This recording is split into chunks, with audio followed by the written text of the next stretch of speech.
When assessing risk, it is important to distinguish between possible outcomes and their associated probabilities. For example, if asked about the outcome of a coin toss, you will almost be certain to answer it is either head or tail.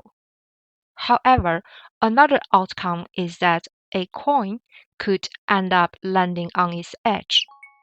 It has a low probability that is generally dismissed but remains as a possible outcome.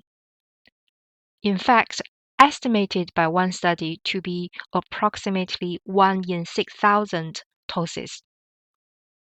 Failure to recognize possible outcomes can adversely influence decision makings in relation to risk. Care is needed to ensure that all possibilities are identified, however low probability. Similarly, overly focusing on impact rather than causes can also adversely influence decision making.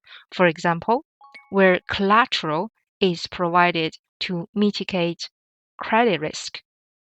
It is sometimes thought that there is no risk and that a customer credit risk assessment is not required. In reality, the credit risk is still there, and the impact of customer default is only likely to be zero if the mitigation can be liquidated and the proceeds are sufficient to repay the outstandings. Care is needed to ensure that risk assessments are carried out on where mitigation is put into place. Risk assessment is carried out on both primary risk, which is the risk that an event might happen, and the mitigation risk, which is the risk that the mitigation provided might fail to deliver the expected level of protection. Independent risk assessment is particularly important in banks as there is tendency to look solely at the mitigation and overlook the primary risk.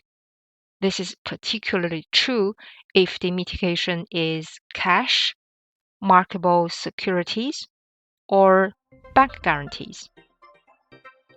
Thanks for watching. I will see you in the next session.